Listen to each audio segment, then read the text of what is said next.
everybody? Welcome to the show. Happy New Year. It is our first show of the brand new year. I'm Jared. I'm sitting here with Paul. What up? This is SWAT MMA episode number 176. Today, we're going to be talking all about UFC 297, which sees the loudmouthed Sean Strickland defend against the other loudmouthed Dricus Du Plessis. We're going to be talking about Francis Ngannou's latest big-time boxing announcement. We're going to be talking about UFC 300 and a couple other big things, the UFC court case that came out here recently. But first, before we get to all that fun shit, let's get into the weed of the week. Smoke weed every day.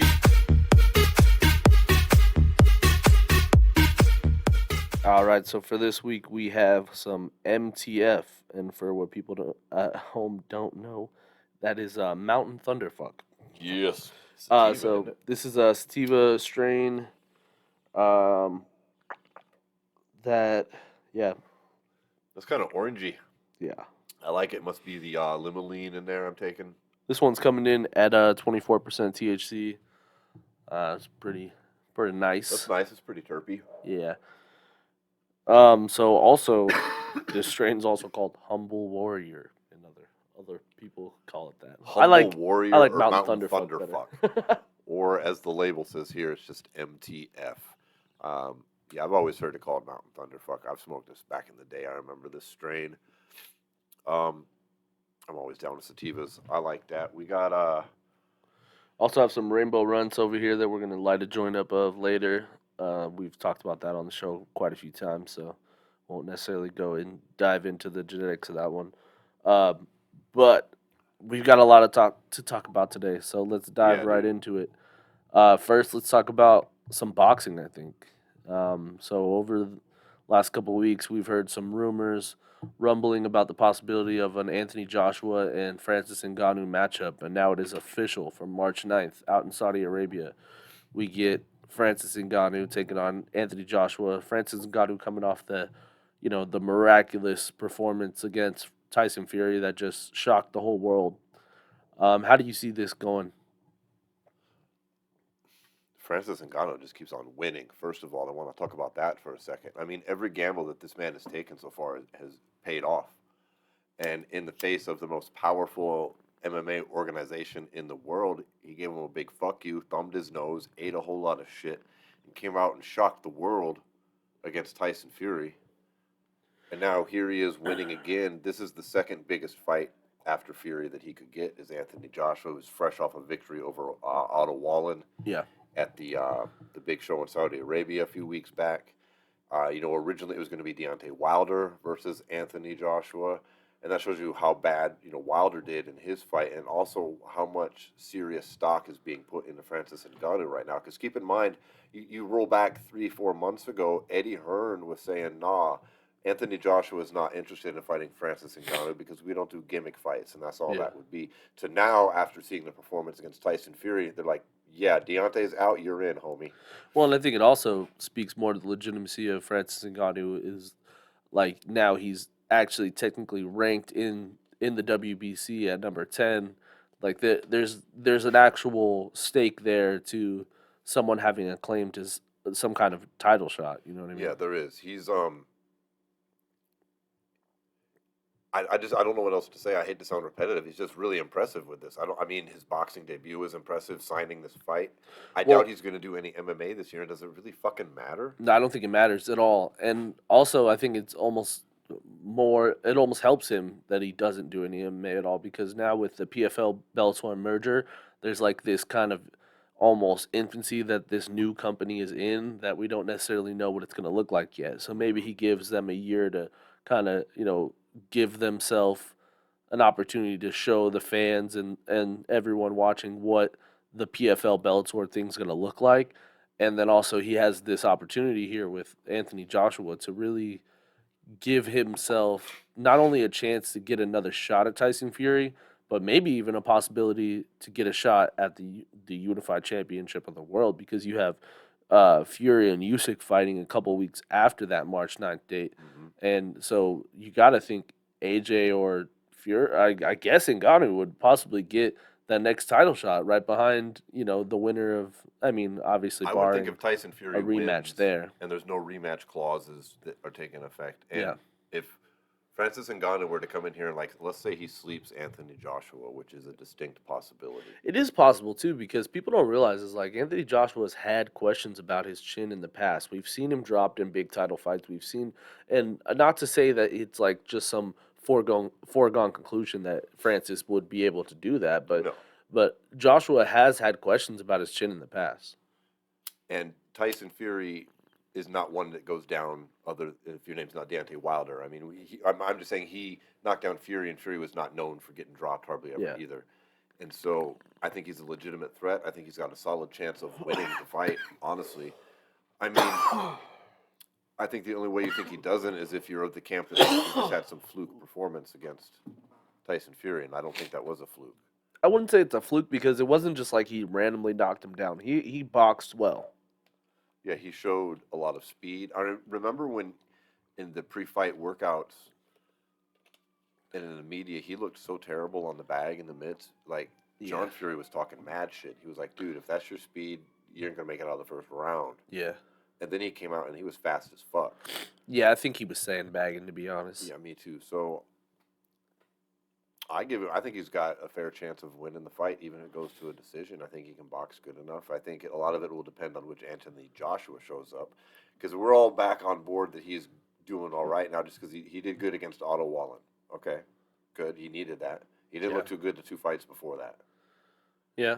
He didn't look very good against Ruiz. He certainly didn't look that good. I mean, he lost his belts to Usyk. He did get the win back against Ruiz. I There's thought a he lot of did look questions there. better in the second Usyk fight than he did in the first one, though. I thought the first one he was very well, like just picked apart. The second one I thought was a lot more competitive. It was a better showing. But kind of to what you said, I don't. Here's the thing with Anthony Joshua. I think that he is a very crisp, like calculated guy. And I do think when he gets into these fights against like some of these guys that are a little bit more wild, I think that that's even more of like a more of a chance to win rather than not, because when we've seen guys try to box just like strictly go in there and box Anthony Joshua, we really only have seen Usyk out be able to Yeah, Joshua's a great outbox him. Joshua's always had like problems with people that have like caught him with a punch he didn't see coming. And when you're fighting a guy like Francis Ngannou, I think that's the ultimate like worry going in to So I don't know. I think not Fury, sorry. Ngannou has a big chance of pulling this off. To I be mean, I'm honest. certainly going to be rooting for him. What I'd like to see happen is he goes in there and KOs Anthony Joshua and gets a shot at the unified title winner. That'd be nuts. But I'm going to keep it real here. The most likely scenario of what's going to happen in that fight is that Anthony Joshua will either decision him or possibly knock out Francis Ngannou. You think he And knocks him out? Ngannou will get his $20 million plus payday, be a great story, and then he's going to head back to MMA and have a fight by the end of the year. And he's not going to be diminished or tarnished at all, because he will have fought the two best boxers, arguably, in the division. Probably done well decent enough against Joshua as well, and made an excessive amount of money. Yeah. That's most likely what's going to happen. Well, I hope it doesn't. I'm rooting for the victory here, but most likely he's going to lose and he's going to go back to MMA, because he's not going to get that third fight. You're not going to be 0-3 fighting Fury again. Yeah. He only gets the Fury fight again if he gets a victory here. Yeah. He has to win. I agree. The whole boxing experiment ends in a loss or continue. It goes as far as he goes. Is really. And even if either way, I'm not shitting on the guy. I respect him immensely. This whole thing is a victory. Just like I said before the Tyson Fury fight, he's already won, dude. He won when he signed the contract to fight Tyson Fury.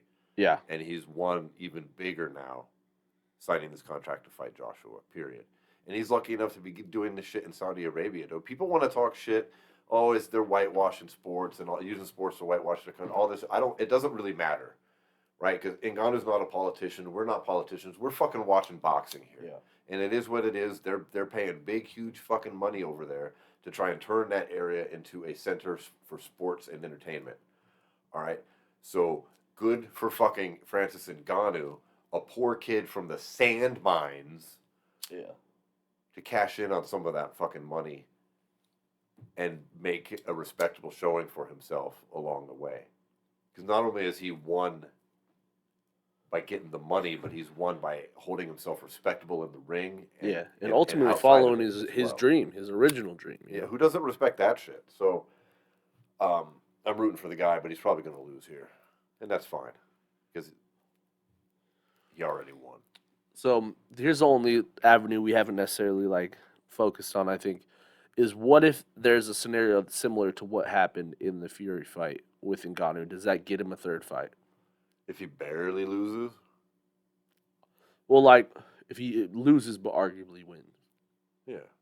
So if it's another razor thin decision where people are like, man, I don't know, it could have gone the other way, then he might be able to milk that for a third fight. Yeah. I don't mean that in a negative way. I'm just saying. Yeah, that's probably a possibility. Could garner the attention for him to have a third fight, rather. And what Ngannou really needs to have happen this year is he needs the PFL and Bellator to really get their shit together here and throw some type of heavyweight tournament where a Grand Prix style type thing, where not just the fighters that they now have in their joint rosters, which includes Ryan Bader now at heavyweight, but they should find someone else out there that they can invite to these tournament style thing that they're going to do, with the goal being the winner gets Ngannou. Well, let's just be honest here. Does Ryan Bader versus Francis Ngannou really get too many people out of bed anyways? Not unless you gussy it up around the whole tournament, like I just said, and they make a big deal out of it every time it comes up, and Bader beats two guys. Well, that's what they did Ngannou. say that they did. The runner of PFL went on to Ariel Helwani show and said that he was going to have some type of yearly like card where all the champions from Bellator would fight all the champions from PFL. Yeah, I remember hearing that shit. Because for the people that maybe not have heard, Bellator is going to be handled as like their international series, and the PFL will be like the same season-based tournament. So there is that kind of, that layer of it. Is there going to be different? Is Ryan Bader even going to be, quote unquote, in Bellator going forward? Is he going to be in the PFL tournament? Will there be, because that's one thing you have to remember too, is although I agree with you, there could be some kind of Grand Prix style, like, both both brands, like the winner coming out of it, but also there could just be Ryan Bader going to the PFL tournament, putting on some great performances and making people want to see him fight Francis. We'll see what they can pull together. They have a lot that they need to do, but they can't just throw a random or even a Ryan Bader against Ngannou. They have to build some kind of hype around it, and I don't think you can do that without some kind of Grand Prix tournament that they try to make headlines with along the way. You know what I mean? Yeah. Like, you need to big this shit up. Yeah, it has to be something. Talking about how the winner gets Francis, so we got like anticipation building as it gets closer and closer. That constant reminder. Fuck yeah. Every time this is to see who gets to fight Ngannou. Blah blah blah. Mm-hmm. Well, and that's kind of what they were doing before with the whole $1 million at the end, whether it's PFL or Bellator. Right. Bellator was having their tournaments where the winner got $1 million and the champion didn't necessarily carry over, and that's kind of how PFL is too. Like the championship doesn't necessarily carry over. Like, sure, you're a PFL champion, but you're not. Not every fight you're in is like, this is for the PFL championship. You know what I mean? Right. All right. What about the light heavyweight showdown we saw this past weekend? This had Callum Smith taking on Artur Beterbiev, who put his 19-0, 19 KO win streak on the line, along with his 3 belts. Went out there and demolished Callum Smith. And this was really, for all intents and purposes, like, this was supposed to be Beterbiev's like biggest challenge and like the biggest like threat to his title. Smith is bigger. He's a great boxer. He only had the loss to Canelo Alvarez. Yeah. And that was supposed to be, that's everybody's problem with the beefy one, is that they say he's just brute force and he's not that good of a boxer. But then he went out and outboxed Callum Smith. Yeah. Like, he outjabbed him, he outworked him, he made Smith miss, and he just punished him. And he started off light, and then he was alternating the speed of his shots. He would start off with some slower shots, and all of a sudden he just whipped some speed right into the same combo at the same time. And it was really clever, and it worked quite well. Dude's a monster. And I mean, he was leading in like by jabs at like 60 to 20 something by like round 4 or 5. And that's something I feel like where you look at Better BF is something everyone always asks is like what would happen if he was going to get into a technical, boxing match rather than, kind of the firefight that he's willing to get into in a lot of these fights. And I do think another thing that a lot of people have talked about is like, can you get into those firefights and, come out and have this long standing win streak? I think in this fight he showed he had a little bit more calculated, like, work rather than just chaos. Yes, absolutely. So I think this also kind of sets up what has to be a unification bout between him and Bivol. And Bivol fought a couple weeks back as well, and he, did what he does. But now you look at Bivol, who hasn't finished someone in I think it's like 8 or 9 years now, heading into a fight against Better BF, who's knocked everybody out. So how do you see like those styles clashing? People keep waiting for beef to get old. Like, oh, he's just suddenly he's not going to have it. I mean, there was actually a lot of talk around this fight that he was just going to somehow come out and just suddenly be old and not have it. Yeah, because And he's I what, don't see any 37? sign of that. He looked better to me, and he looked better to anybody who was watching it. Yeah. And I think that I don't see how he doesn't win by KO here. At what point do you just go, okay, who can stand with this guy? Anybody? It just doesn't seem that way. I mean, he Yeah. got Smith out of there quicker than we predicted on Twitter or X or whatever they're calling it these days. We were calling it, on our account by round 8, put him out in 7. Yeah. And he put him down, and then he got up, and then he put him down again, and then Joe McGirt jumped in the ring to make certain, like, this ain't going on. Yeah. Which, kudos to Joe McGirt, Callum Smith's trainer, for calling the fight off and not letting it keep going like that. Yeah. I applaud that every time I see it. Need that in MMA. But it was vicious. Smith had never even been knocked down once. Yeah. Before. Yeah. I don't think Dimitri Bivol could stand with him. I think over the course of a 12-round fight, he's going to get KO'd too. It's hard to say anything else. Kind of reminiscent of when Wilder was on that crazy KO streak. Everyone was just like, there's no other choice to pick because there's nothing else we've seen.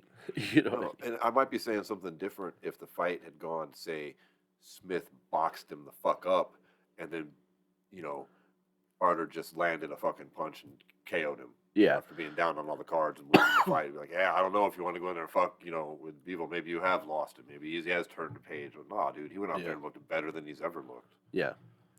So yeah, that's a big fight coming up. I would hope we see it soon. I mean, you got both guys coming off a fight recently, and it's supposed to be part of that Riyadh season. Like they were talking about a lot during the card in December about how that's a big fight that they were trying to get added to this. So let's hope shit could be sometime in March. That'd be a quick turnaround for Better BF. But regardless, if you can just put your opinions on their governments and their politics and all that shit aside, and just there's no denying in sports they're putting some shit on. Oh yeah, Damn.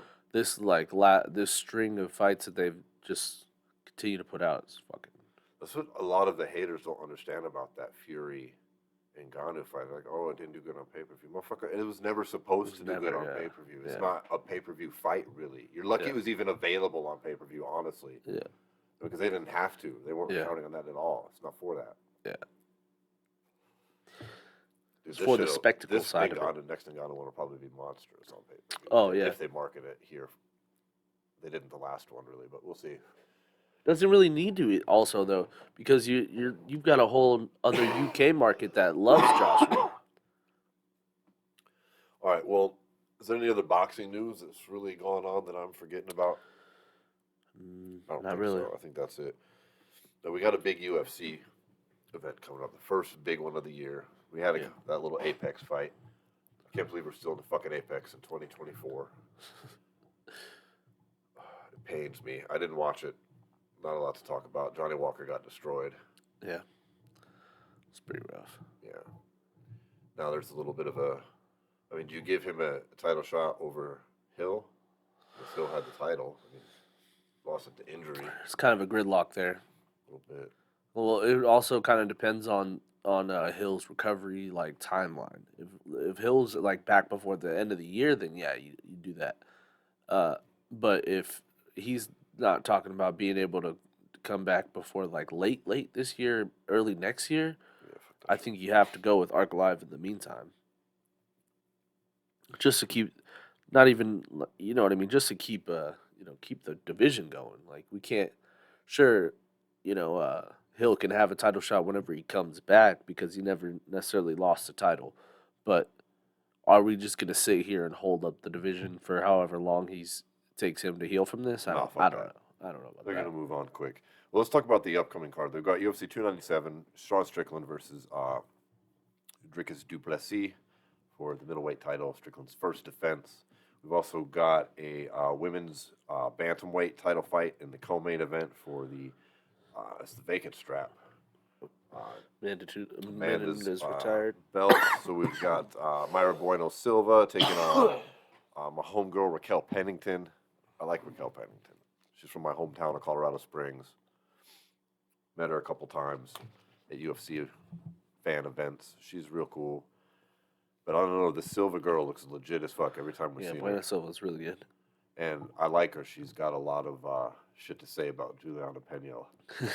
And it cracks me up. And if those two do get to fight afterwards for the title, that would be some pretty interesting shit.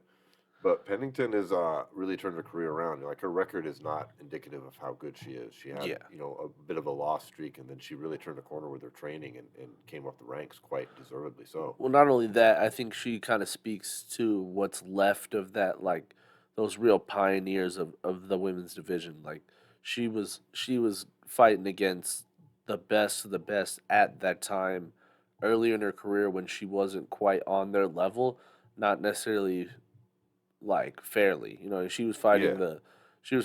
the all the best like of that era at a time when she was not necessarily on that level yet because she was still not as seasoned as them.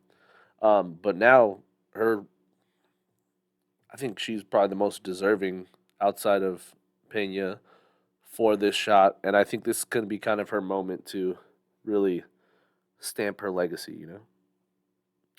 Yeah, we'll see if she can get it done. I think she's got her hands pretty full here with Silva. Silva's 10-2, both about the same size, 5'6", 5'7". Reach, small advantage to Pennington there in height and reach. Silva's 3 years younger. Average fight time's about the same. Strikes about the same, etc. Pennington hits hard though too. I'm gonna pick Pennington and just because I'm a fan. Yeah. That's all. But that's the rest of the card is not that great. I mean, you've got Arnold Allen on the card. Yeah. We've got Neil Magny's on this card. We've got Chris Curtis on this card. Sean Woodson, Charles Jourdain. These are all names we know, but honestly, there are a lot of names we used to hear on fight nights. Yeah. Not on pay-per-views. But, Not all the the best noise card. is really centered around Sean Strickland defending his title for the first time here against Dricus Du Plessis. And they've had a lot of interactions leading up to this, that, well, they were pretty explosive, to say the least. We had a fist fight at the middle of a UFC event. Yeah. We've had some... You think that was staged? No, I don't. I think, if you mean staged, did Sean Strickland go there thinking I'm going to fucking punch that dude if I see him? No. I Yes. mean the Do I think UFC that they planned it? planting that. Like, I think the UFC might have hoped some fireworks would go off because Strickland is who he is. But, I guess like less is staged, more planted is the word. yeah, arranged, hoped for. And look, Like, I'm not saying it was like some gentleman's agreement in the back. We're gonna fight in the crowd, but I feel like the UFC. How you gonna put two guys that are fucking fighting each other in 3 weeks? 2 rows from each other. What the hell? Like, what do you expect's gonna happen? This is what I don't understand here. And then they showed the footage on the Oh broadcast. yeah, the UFC, you knew that was coming. Like, Well, let's talk about the beef itself to begin with. Like, why did Sean Strickland go Yeah. after Du Plessis? Strickland's not really that guy, but and I just find this a very interesting dichotomy here of these two things that happened basically around the same time. I believe it was even at the same press conference or within Yeah. the same time frame, where we had the Colby Covington Leon Edwards back and forth, where Colby Covington got absolutely lambasted for saying a line about Leon Edwards' father being yeah, in being hell. in hell. And Leon Edwards' father is dead. He said something about your dad's in hell. And I mean, I bet there's MMA articles somewhere that were just written today about that right now. It Yeah. was all It over was the media never about let what a go. horrible thing it was to Yeah. say, what a piece of shit. And I'm not here to, that's not what we're talking about though. Yeah. Okay, but that was something that was said. And I don't think it was, I think it was inappropriate and rude, but I don't think it was that crazy. But okay, Yeah. I can see where Leon Edwards would certainly be offended. Yeah. But then at the same It's just time, a line more, you know? we had Du Plessis tell Sean Strickland that he was going to beat his ass just like Sean's father used to beat his ass. Yeah. And Sean has a very extremely abusive past. Like Yeah. his father did beat the ever living shit out of him and his mother to the point of extreme measures. Like he opened up about that on Theo Vaughn's podcast. And Rogan and so many other places at this point. Yes. It's not like not known. Because that's one thing I saw some people trying to defend Dricus online. Like, and I was he like, didn't know? No, that's yeah, why he said like, it, bro. like that he didn't know the extent and that it was like, blah, blah, blah. It's like, bro, he has gone into that shit everywhere. So, and yet he received virtually no blowback from anybody about this. Yeah.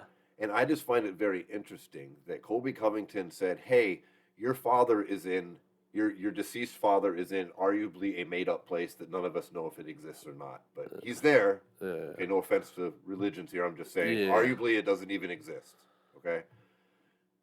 Du Plessis says some highly offensive shit about something that actually did happen. Yeah. And it's like a crime and horrible. Everybody can agree. Like sad, child all abuse that is shit. like fucked up. Yeah. And but there's no, and I'm not saying he should get blowback. I just don't understand why one is lambasted and the other one is ignored. Yeah. And Strickland is out here and people are like saying, "Oh, Strickland talks a lot of shit."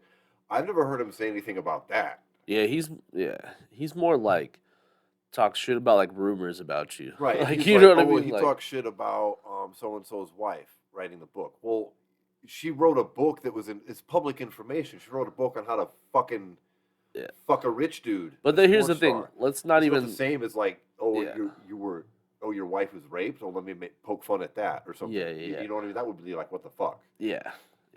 And I'm not saying necessarily that he shouldn't have said it. I'm just saying it's interesting to me that one gets all this blowback mainly because Colby Covington said it, and the other one gets like none. Yeah. And I think the second one is worse, honestly. I think what Du Plessis said is a way worse thing to say than what fucking Colby Covington said. Yeah.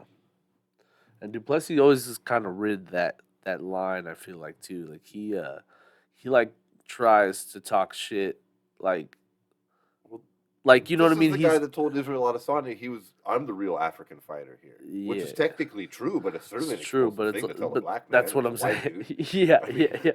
That's what I'm saying. He's always like rid that line of like, is that offensive? I don't know. Like, you know what I mean? Before this, obviously, this being this time, like that's really, really fucked up to say to somebody.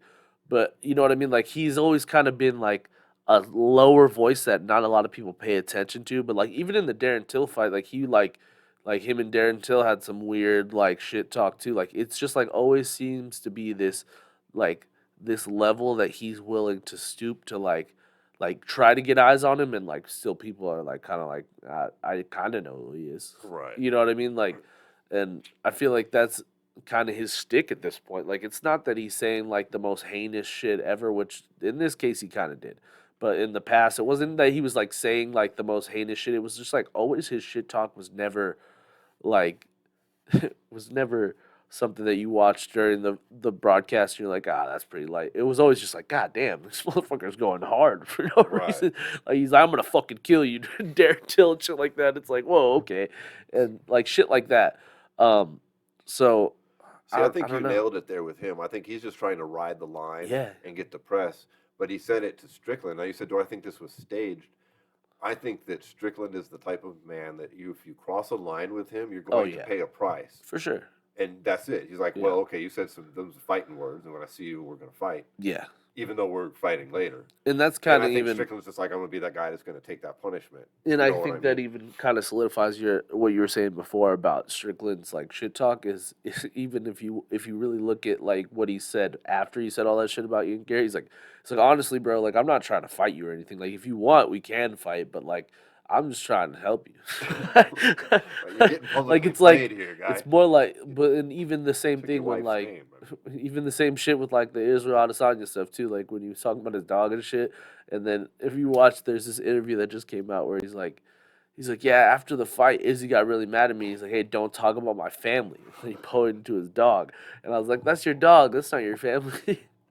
Like it's like shit like that, like shit talk like that, where it's like it's Right. shit talk in a joking manner of like sometimes the jokes aren't as like as good, but it's like kind of his mantra in life. Like everything in his life is kind of viewed like that. Like he makes jokes about like what has happened to him in the past and like Right. like death and weird fucked up shit. But that's just kind of how his brain works, and that's kind of I don't know where this is where the next kind of thing I want to talk about is I kind of can see where me and you both are leaning towards who we want to win, but like who do you think the UFC wants to win?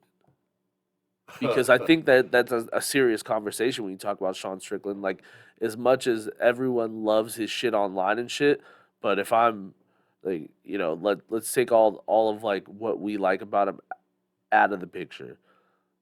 From a standpoint of the UFC, who is selling their product to now what they are kind of being more commercialized and stuff like that, like ESPN, Yeah. all the bullshit they're trying to hawk onto these guys. Do you think the UFC wants him to be the champion anymore?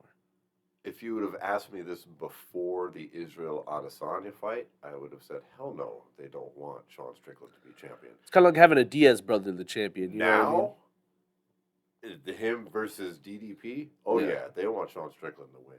You I think think so? 100%, because people are like people who have a vague awareness of the MMA world are like Sean Strickland. Oh yeah, the dude that beat Izzy. Yeah, that guy with the big loud mouth. Yeah. You know what I mean? Uh You say Dricus Du Plessis, they go, huh? huh. Who? What was that? Yeah. What word did you just say? Yeah. I just And the meant UFC's like, all about cash. yeah, that's true. That's a good point. How do they fucking market? The only thing they can market with DDP is the Adesanya rematch, which has lost a lot of its luster after Sean Strickland beat him. Yeah. I'm just saying. Yeah. Like, there's no money there with that name. I just kind of am viewing the UFC as this organization that doesn't necessarily have the stars that they once had. The fuck Is no. kind of where I'm going with this. Is like I That's why I think they want Strickland, because they're desperate let's as fuck. I want to talk about this. So let's put a fork in this fight real quick. So Okay, it well, I'm seems rooting like for we're both Strickland. going for Let's make Strickland. the picks real quick. Yeah, Yeah, of course I want I'm Strickland going to win. Strickland too. I don't know if he can. I don't know. Yeah, I don't know if It's he the can, same but I dude want that him fought to. Izzy that fights. Yeah, he Yeah, probably can, yeah, dude. I yeah. don't know. Hope so. Yeah. So we're both Okay, going let's Strickland. So talk about yeah, this. so let's talk about this right now. So we're heading forward into, the calendar of what we have looking forward to for the rest of the year for the UFC. Yeah. And you have the whole Conor McGregor after New Year shit calling saying he's fighting International Fight Week against Chandler, which is kind 6 of years from now, Connor's fighting. yeah, a little down the road. But what's a lot closer down the road is UFC 300, and we are just kind of seeing an array of fights being announced, but no real pop as far as like a main event Oh, but or there's the women's strawweight title fight. yeah, no. But like there, don't get me wrong, some of the fights they have announced for the card are good fights. There's like it's going to be top to bottom a good card. Yeah, but That UFC 200, they still managed to have Brock fucking Lesnar on yeah, there. yeah. Yeah, That's what I'm saying. what It's you're saying missing. It's it's missing that Yeah. star. But my question is to you though is like, does the UFC even really have that many stars anymore? Like outside of maybe Connor, Izzy if he's the champion at the time, John Jones. Like I guess you can kind of say Stipe, but he just hasn't fought in so long that like I don't necessarily know if you can consider him like a star now. Most Like people would think he's retired. They yeah, don't pay attention to fights except the big ones. It's like, like oh yeah, that who's dude. who's really a star in the UFC right now? Nobody. I guess uh I mean, they're trying to fucking tell us Sean O'Malley is a Sean star, O'Malley, but but Sean Aljamain O'Malley's Sterling fighting is two talking weeks. about my pay-per-view points would indicate otherwise. Yeah, but not only that, but fucking Sean O'Malley's fighting 2 weeks before. Like that, even the one other guy that maybe you can consider a star is already booked. Like, so what the fuck are they doing at this point? Like, they're trying to build this organization up to where they think it is. Like, they need to invest more in like what who these guys are, like what is going on, like because they are not just the. I feel like even more with their pay per view model and everything that they've had going forward since ESPN also, Yeah. like they're they have the tools, they have the biggest sports marketing like tool in the world almost. Like ESPN is just literally an ad for sports. Like if you really think about it, all they do is just sit there and talk about sports. They'll talk about every goddamn sport under the sun if they're under the ESPN umbrella. And you are under that ESPN umbrella and you have no opportunity to make these guys into stars. It makes no sense to me. And they're owned by a fucking Hollywood talent agency. Yeah, to even go to the next layer. You know what I And mean? then they Like, just merged with WWE, yeah, who's all about making stars. yeah. That's literally their whole business plan. To the Their point. stars are so big, I hate that shit. I know all their stars. I mean, Well, and here's the thing too is crazy. like the WWE itself is actually, and this is something that the PFL was doing, dude. The PFL is who is also under the ESPN umbrella. Don't forget, uh, is hiring people from the WWE's talent or like team to help some of these guys like build up their I guess shtick, but not necessarily like they Yeah. build their name, I guess you could say, and like and get good on camera. Why the fuck is the UFC not doing the same? I know why. I think because they don't give a shit. It's just a cash grab with these guys. They're riding it out until this fucking goddamn lawsuit hits. They were gambling that the lawsuit would go their way. It hasn't been, and now it's like a fire sale. Why would they waste money on anything if they're gonna lose it? I mean, not waste money, but invest in the future Yeah, when they need to make money in the now. a future they probably will no longer be a But part then of. I guess it doesn't make sense. They wouldn't try to make 300 big, then wouldn't they? And So I that's don't know. what, It doesn't make any sense. but yeah, that's what I'm kind of going back to is like Who's so doing now, this matchmaking here? yeah, like you have this like lack of star problem, and you have someone like Connor, you don't get him for 300. You have guys that are within your reach, and they're just kind of what gonna have a fucking Well, I mean, the theory with that is solid that 300. 300 will be so big because it's 300. Yeah, And if they have Connor on there, then Connor will take a hunk of the fucking profits with his pay-per-view cuts. And then all the extra money that he brings means everybody else that gets pay-per-view points, they'll get more of their UFC's money too. Thus, they think they can just make that money and pin Connor on some fucking card where he's the only attraction. Nobody else is but getting that still pay-per-view doesn't. points, and they're not spending shit for it. The only problem is that still doesn't work because now you're talking about an international fight week where you're not gonna have a banger of a card on an international fight week. You're gonna be letting your fans down on every avenue that is seen as like the apex of your like year every year. There's like really three. If you really think about it, like it or not, there's really although there's 12 pay-per-views a year, there's 3 pay-per-views a year. There's that first quarter, there's always the big fight which in my opinion is going to be the UFC Miami, which is like that card is like where Yeah, that card's pretty stacked. 299. dude, ridiculous. And then realistically it's International Fight Week and then MSG. Those are really the only 3 cards the Yeah, they don't even do UFC the year-end card like anymore. Like these are the New Year's Eve big one. yeah, like MSG uh International Fight Week and usually that first quarter sometimes it doesn't necessarily have like a set location, but you know what I mean. Yeah. There's really like only 3 big cards of the year. and UFC 300 is supposed to be a part of this. And I feel like what you said. I feel like it's not going to be. I feel like it's going to be just like stacked with regular fights, and they're just going to be like, it's UFC 300. It's the biggest shit in the world, and like, It's Jim Miller. yeah, Jim Miller was on 100, 200, and now 300. No disrespect to Miller intended, but I'm saying that's what they're hyping up. yeah, yeah, Is a 40-year-old lightweight who's not even ranked, yeah. who gets respect because he's still winning fights. Well, and yeah, he's got records that like could possibly be set. Like I'm not shitting on he's him. I'm up just there in saying the he's wins not a records and star. shit. No, Yeah, that's he's your no UFC star. 300 No, big up. Oh, in a women's championship title fight against two Chinese nationals. I'm just saying they don't have much of a fan base here. Yeah, They're yeah, most people can't even pronounce their fucking names. yeah. I don't. I'm not throwing shade. Bro, I'm just imagine. saying, like, this is your big event, and people are like, "Who's fighting who?" How do I say that? Hold on, dude. You know what I just thought of, dude? Huh. Imagine. It's the headliner. It's fucking UFC 300. Zhang versus Xiaonan. Song versus Xiaonan. I mean, good for them if they do. If good they for do, you yeah, guys, good for the the. fighters But that's the thing, themselves. though. But I'm It's, just yeah. saying, what are we doing? Yeah, Like, fucking what? okay, Yeah. everybody's going to hear that and go, "What?" Dude, you know what I heard is the only rumor I heard that like I would be like, that's not Connor. I'd be like, oh shit, that'd be crazy. Oh, I know what you're I've heard. I mean, I don't think there's any chance it happens. I know what you're going to say. But I heard that fucking DC and Brock Lesnar were gonna What- fucking headline what? UFC 300. Okay, that's not what I thought you Oh, were going to say. are you thinking Nate Diaz?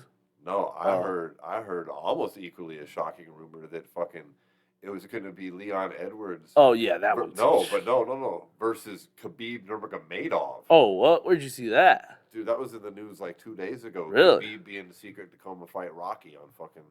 Dude, that would be sick, actually. Because Leon Edwards' name is his nickname is Rocky, and then he gets Russian. Yeah, They yeah. would be building that up, Rocky versus the Russian. I saw some people saying Islam would fight Leon Edwards, which I guess that'd be cool.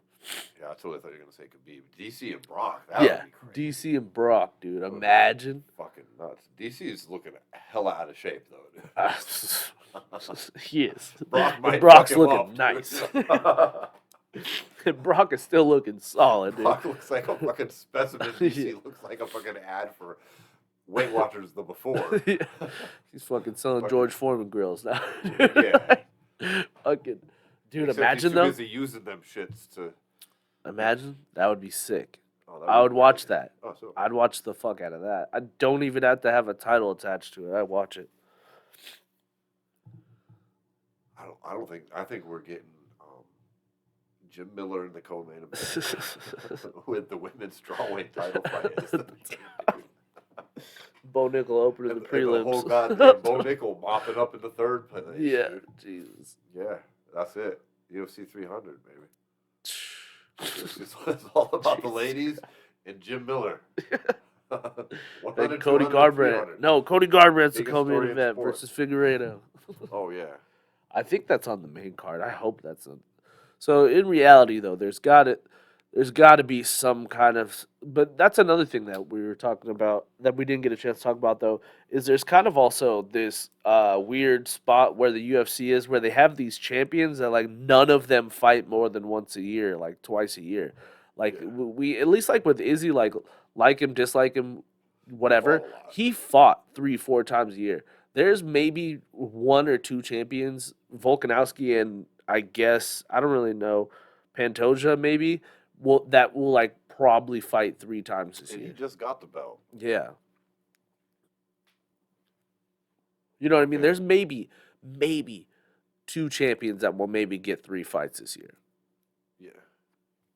That's another problem the UFC has. Is like we're so used to these guys that we're more like, fight all the time kind of like mentality that I Yeah. think that this whole business gridlock and this even I think partly to this whole lawsuit with all this information coming out too, that like I think it just continuously moves the train along of something we've always talked about but like there's gonna be a fighters union soon. There has to be, like, the way that things are going, like the information that's being brought out with the lawsuit, like the whole John Jones thing, and then going behind that too with Nate Diaz, like talking shit. The way the UFC has been like seen talking about their guys and shit. Like, if I'm someone who is pro fighters union or trying to establish a fighters union, all I do is take those documents to any of those events where we've seen in the past, where like the international fight weeks and all these different times where you get a lot of fighters in one place, and I just have a meeting and I'm like, hey guys, you're Conor McGregor, John Jones, and fucking O'Malley, some of those guys. Look at how these motherfuckers are talking about you. Like you guys have them by the balls right now. Like, this is the time. Like, they have no stars. They have all this shit. You guys are the stars. Yeah, they got nobody. You guys are the stars. Like, Conor McGregor is the biggest star they have, and he he's fights won one fight once every fucking 5 fucking and he's years. won one fight in the last 7 years. Yeah, To be like, clear to everybody, I love the guy, the but biggest like, stars won love one fight in 7 years. And how about John Jones? He's won one fight in what, 4 years? Yeah. Like, that's your two biggest stars. Where are the Chuck Liddells? Where's the Forrest Griffins? Yeah. Where are the fucking? And then probably behind that, like, Leon Edwards is your biggest star behind that. And like, he's not really a star. He's just known for like that head kick he got.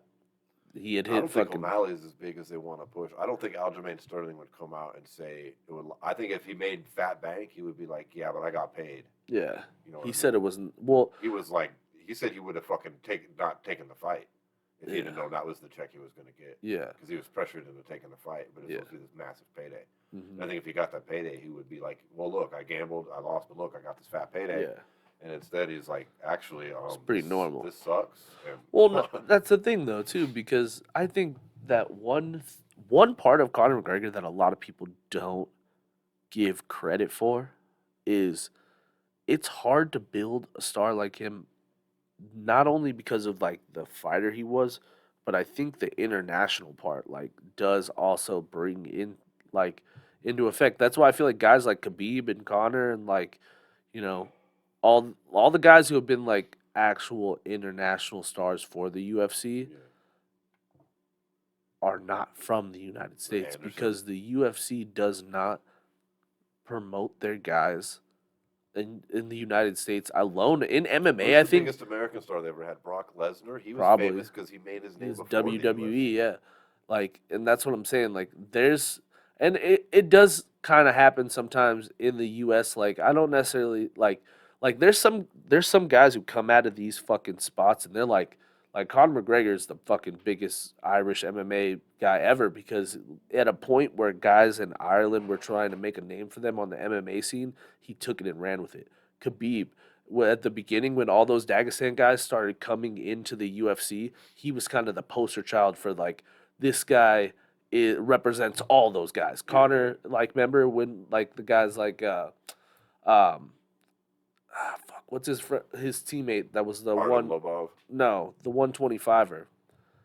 Fuck, he's a redhead cat. Fuck, can't remember his name. Patty. Or not Patty O'Houlihan or whatever the fuck his name. What the fuck is his name? God damn it. No.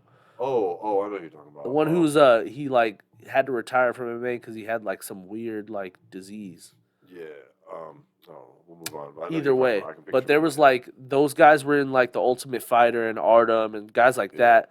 They were all in like they took it and ran with it. If the UFC does not promote their guys that are from the US like those, like they did when they had the special interest parts of the world they were trying to build their company in, there never will be a star like a Conor or anything like that comes from the United States because they don't give a fuck. If you come from the United States, you have to build your own name. You have to be a Brock Lesnar. You have to be a John Jones. You have to be a guy who is going to even O'Malley. Like, O'Malley's stardom is more because he has his own podcast, has his own like clothing line, has his own social media game that he does his own thing. It's not because of the fucking he UFC. Took a tiny little platform where he knocked the dude out and he had some wild hair, and then he ran with it. He got some more face tats, he wilded up the hair, and he stuck himself all over social media. It's smart. Even Bo Nickel, dude. Bo Nickel's not big because of like he had an established like as much as people don't watch like wrestling or whatever, blah blah blah.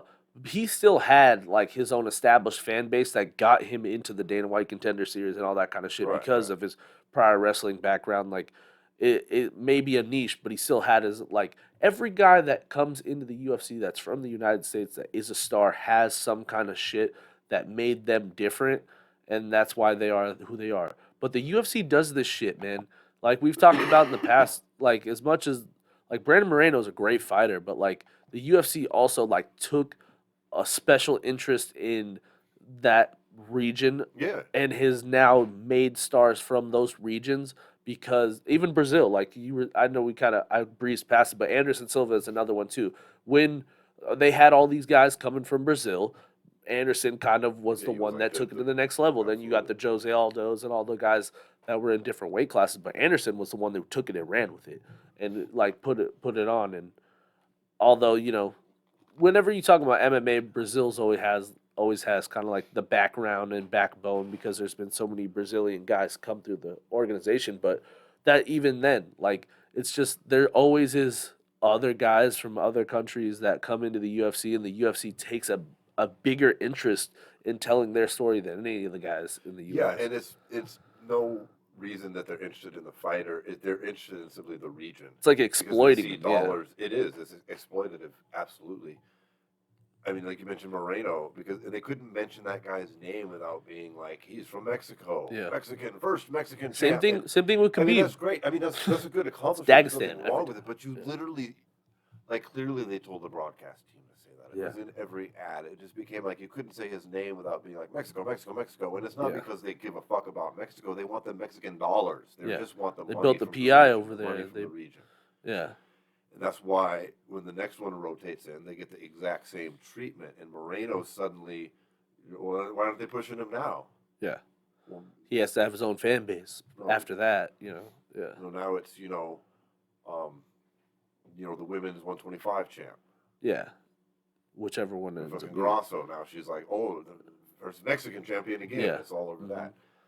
And it's not. They don't care who the fighter is, but they won't do that for anybody in Well, America and that's at it. all. Even doubles down too because they're not fucking compensating these people on the back end the way they should No, be. no, So they're it's like, exploiting their heritage to try and get dollars out of the country and then to hold an event there and to be able to sell merch and to fucking yep, get some kind of licensing deal from some fucking goddamn Mexican beer company or some shit. Like yeah, that's what they want. yeah, They don't care about helping out some impoverished. If they cared about any impoverished places, they would have taken Francis Ngannou's ass all the way over to fucking Africa and held an event over there. But there's no African dollars to be had, yeah, so yeah. they didn't fucking fuck with that. Well, not They only want them that too. Chinese dollars and they want all the other shit. Yeah, It's very yeah. exploitative. Because that's the thing. If they were like if they were handsomely compensating all these guys like the Morenos and shit like that, like Uh, like if he was getting fucking paid what he should be getting paid, like some of these boxers and stuff do, then there would be no reason why you could see it as exploiting because they are being they're putting on for the UFC and they are being handsomely compensated for yeah, they're doing not so. doing that. But in this case, you have this guy fighting and them pretty much putting his whole country on his back, and if he fails, he's fucking you know what I mean? Yeah, He's the failure, you know what I mean? And then he also doesn't get paid. You know what I mean? Like fuck. It's super exploitive. the UFC sucks these days. Let's be honest. I mean, if it wasn't for these fighters, I wouldn't even be watching this shit anymore. And that's the thing. All these texts that came out here with this trial, they just had a big document dump where you got from 2014 where you've got Dana White calling John Jones all these fucking names, Yeah. talking about Well, or then people calling always him a wondered why douche him and a and Dana's scumbag. relationship wasn't so close. Like, oh, why is Dana not like John Jones? Because behind closed doors, they're probably having those kind of conversations, and he knows that he's saying that kind of shit about him. Right. And everyone in the media is like, oh, John Jones hates Dana, or Dana hates John Jones. Like, nah, Dana is a fucking asshole. Yeah, Like, Dana's an you asshole. know what I mean? Even the UFC, Dana used to talk all the shit about Don King and how terrible he was, and how the UFC would never do that and be that way. That's literally what they've turned into. Yeah. You are Don King on steroids, bro. Get I the fuck out of here. I know this sounds funny, but honestly, do you ever sit back and think that maybe just the UFC has just gotten so much bigger than any of those motherfuckers ever thought it could be, and like they just don't know what the fuck they're doing at this point anymore? Yeah, that could be it. You know what I mean? Like, They're just like, we're like just gonna Dana ride was this like, cash cow. yeah, we're gonna get our money back for the Fajitas, and then he got his money back, and then it with just like this whole like organization is just keeps getting like bigger and bigger and bigger and bigger, and as it gets bigger, it's more just like Dana being like, damn, it's gonna go away. Like, you know what I mean? It's like famine. Like, it's he really like his business practices are very like famine. Feast and Like, famine. yeah, Yeah. like he fucking always has like a famine mindset though. You know what I mean? Where it's like, oh, the UFC has to be the biggest thing, and we have to have fights every weekend, and this and that. And like, we have to have the biggest roster, and we have to reach every single piece of everywhere, and like. Or we're gonna have to close. You know what I mean? Like We can't that's kind afford. of Remember when he was trying to tell us that they couldn't afford to pay fighters more, or the whole thing was yeah. just shut down? Yeah. This was like 18 months ago. Yeah. He was And then like, they dude, we pay record fighters what we record. can, and Then they if you record want more money like that, we'd go out of business. Yeah. Then they fucking record record fucking Record profits. for the profits next year, every yeah. fucking year, dude. Every year it's a new record for them. And it's like, oh, we might have to close next week if we pay John Jones $100,000 for that. Actually, that I think it was that the fucking bonuses, choke. the Yeah. $50,000 bonuses. Somebody was calling for those to be raised, and somebody had the balls. To Someone bring said it up at a press 150. conference, and he said they couldn't afford to. Yeah. Yep. Yeah. He's been handing out $50K for like more than a decade, bro. Yeah. It's crazy, bro. That's exactly what I was. That's what I was alluding to. Is that fucking same thing? We were like, oh, we're gonna have to close doors if we fucking have to pay $100,000 bonuses instead of 50. Like Dude, what? you know why that number has stuck? I think, and I'm no psychology expert clearly or anything, but I think there's a couple reasons. Number one, it's a nice number. Yeah. Like $50,000. It's a nice. It's a game number. show if, number. If you're a broke Yeah. person, or if you're an average everyday working Joe, Mhm.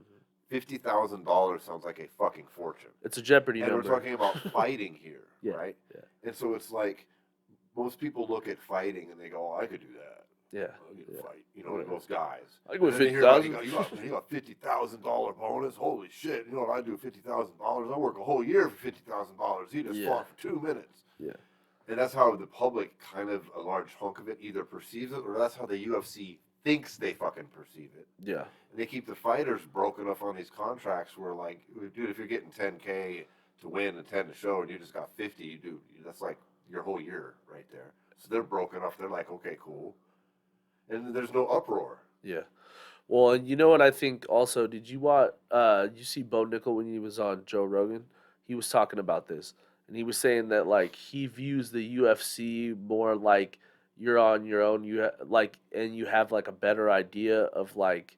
He goes, "This is basically what he said. He's like, you could go to smaller organizations and get paid all this money as the main attraction, or you go to the UFC where you make yourself the main attraction and you have the better companies and like ability to make money from all these bigger companies rather than if you're in Bellator. So it's basically like fame over money. And that's like how they were trying to mask saying like the UFC isn't fucked up. Like that's kind of what him and Joe were like saying back and forth. He's like I just kind of view it like when you go to Bellator, you're the best they got, and like you get paid as the best they got. Where like the UFC, you gotta make yourself the best, and then you get paid like the crazy money. But it's like So if you're that's one of the lucky few who Yeah. gets, honestly, the right matchmaking right. at the right time, because you don't get to choose. If you're going to make it to the top, you do what the UFC says. They've proven that over and over again. Yeah. And if you God forbid you don't, they will fucking burn your ass Mhm. at some point. Happens time and time again to the biggest and the best stars. John Look Jones. at Connor. Yeah. Connor should have been the headline of 200, Connor's UFC chomping 200. to fight at 200, and he wants Yep. to fight at 300, and they're shoving his ass. Yeah. Nobody's Nobody's gonna above fuck the about company. Connor right now. And that's kind of where it goes back to the whole mafia mentality that they've ran the UFC with since day one. They're going, dude. This is it. This is the UFC's. They're making cash before this lawsuit cripples them, bro. Yeah. I just feel it coming. The UFC. But a even year more from now, reason to it's not put a gonna be big seen. This fight shit in- starts in April, bro. Yeah. Like that's even bigger reason to drop like the craziest fight at UFC agree. 300. Like the craziest fight.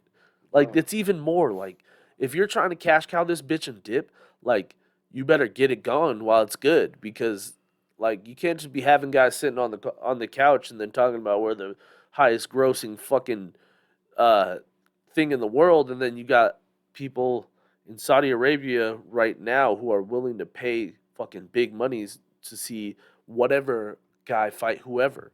Yeah. Like fucking Conor McGregor sitting there front row every goddamn weekend.